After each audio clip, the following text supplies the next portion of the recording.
Welcome to Chapter 8. We're going to start by looking at some applications of stoichiometry.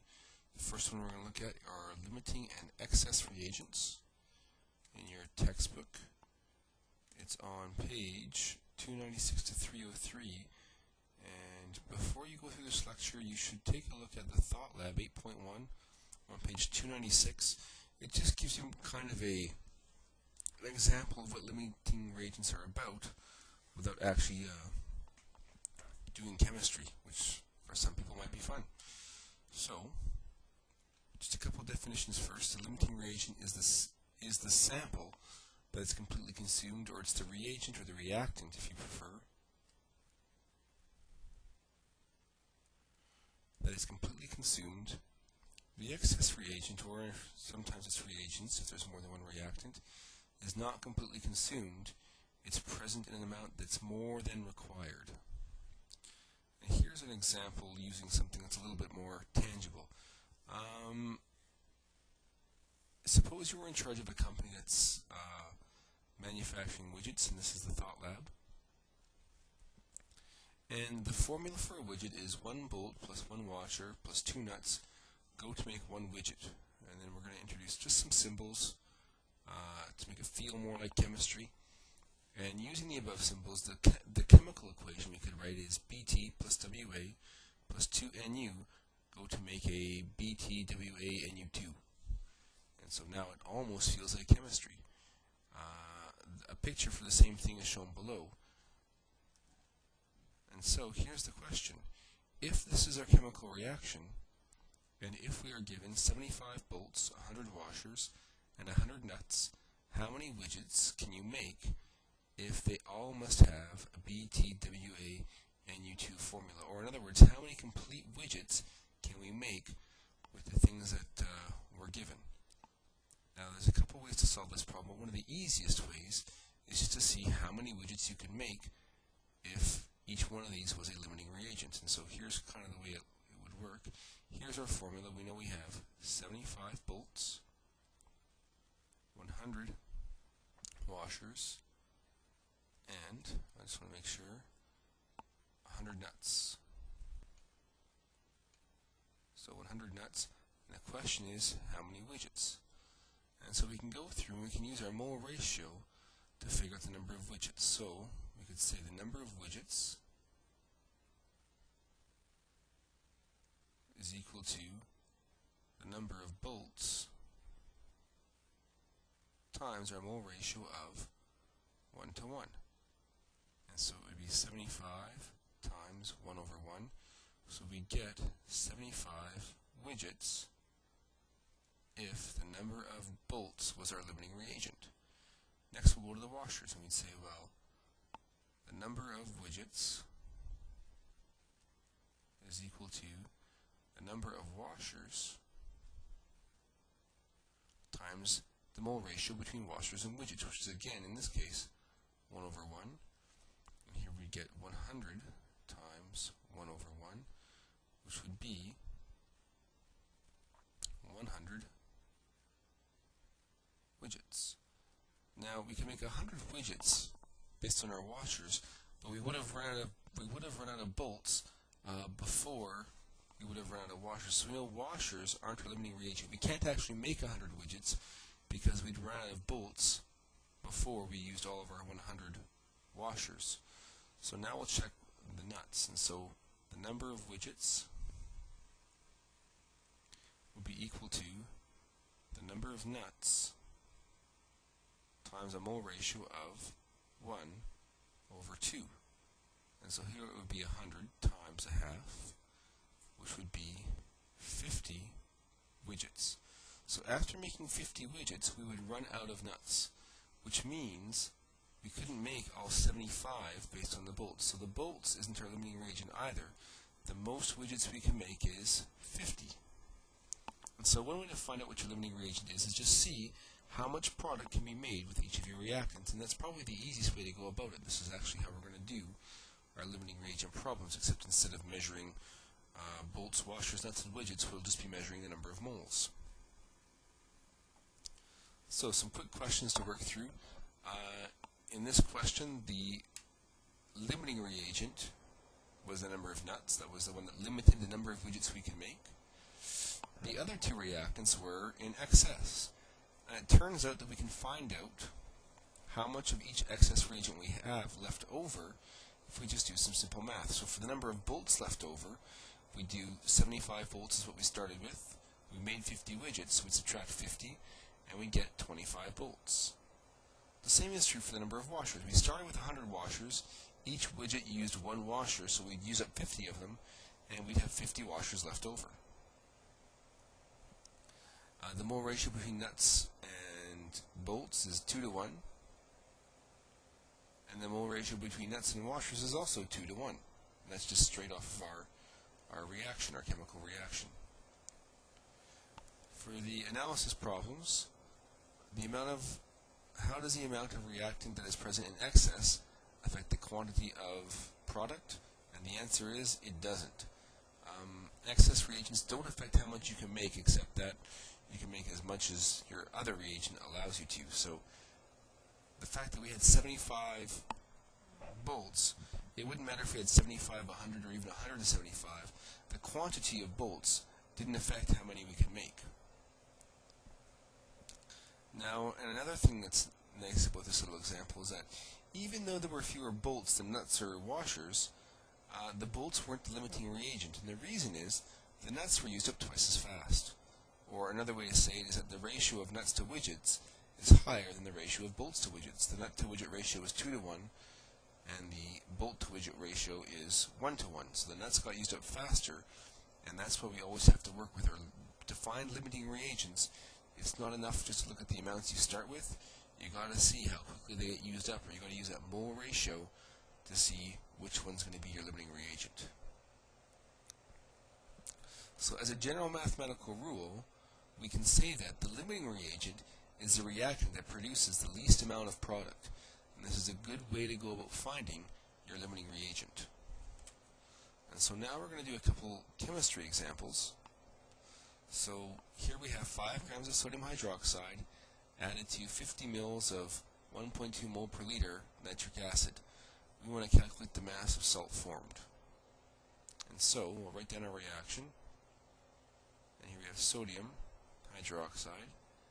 And it's solid. We know that because they gave us a mass. We're reacting it with nitric acid, which is HNO3. And since they called it an acid, we know it's aqueous. Plus they gave us a volume and a concentration, so we know that it has to be a solution. And it's going to go and make sodium nitrate aqueous, because all sodium compounds are aqueous in solution, and H2O liquid.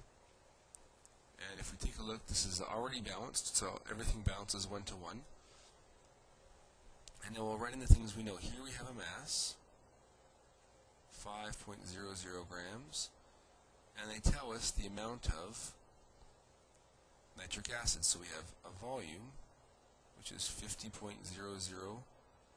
milliliters, and a concentration of 1.20 moles per liter. And they're asking us to calculate the mass of salt. And remember that a salt is just an ionic compound. So there's our ionic compound, and we want the mass.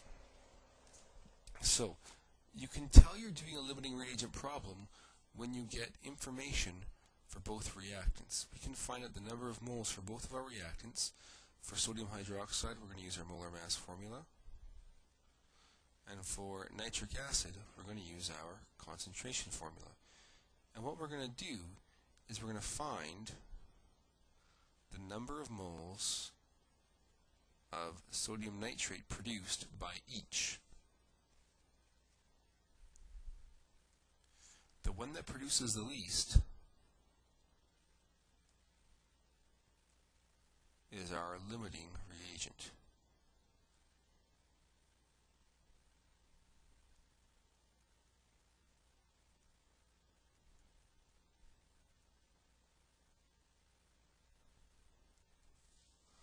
So, the first thing we're going to have to do is we're going to get the molar mass, and we're going to need the molar mass of both of these things. So we'll get that first, and then we'll start the question. And the molar mass for sodium hydroxide is 40.00 grams per mole, and the molar mass for sodium nitrate is 85.00 grams per mole. And now we'll start our calculation. So the first step we're going to do is we're going to find the N of, and it doesn't matter which one we do first, we'll find the N of sodium hydroxide. And that's going to be equal to mass over molar mass, which is going to be 5.00 grams divided by 40.00 grams per mole, which is equal to 1.20.125 moles. Now the next thing we're going to have to do is we're going to find the number of moles of sodium nitrate that would be produced. So the number of moles of sodium nitrate that would be produced by this amount of sodium hydroxide would be 0.125 moles times 1 over 1, or 0.125 moles. This is if, and only if, NaOH is our limiting reagent. And now we're going to check our second reactant and see how much sodium hydroxide would be produced by it. Or sodium hydroxide, sodium nitrate. The sodium ions are coming from our first reactant. The nitrate ions are coming from our second reactant. So we're going to see which one would produce the least amount of product. And so the number of moles of HNO3 would be equal to concentration times volume in this case, because we're working with a solution. The concentration is 1.2 moles per liter, and the volume is 0.05 liters. When we multiply these two together, we get 1.2 times 0.05, and we get 0.06 moles. And now we're going to find the number of moles of sodium nitrate, which would be 0.06 moles times 1 over 1, because that's our mole ratio, which would give us 0.06 moles of sodium nitrate if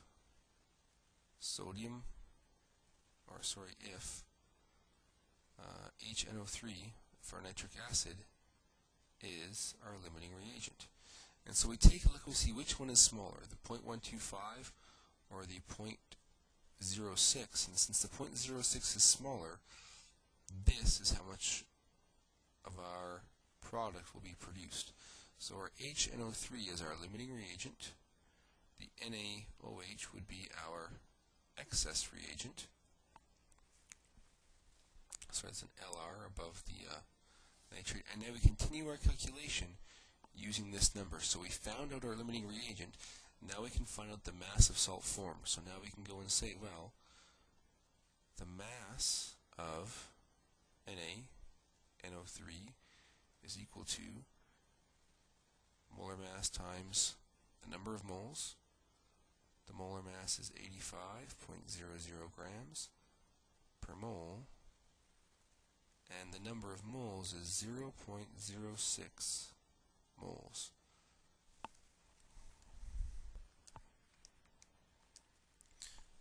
And so we get 5.1. This is a mass, so grams of salt.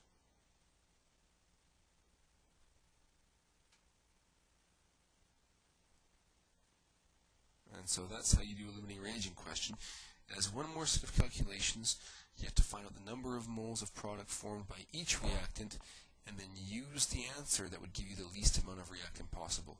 And you just have to go down to the mold stage. So we'll try one more. Here we have scandium hydroxide added to a solution of phosphoric acid.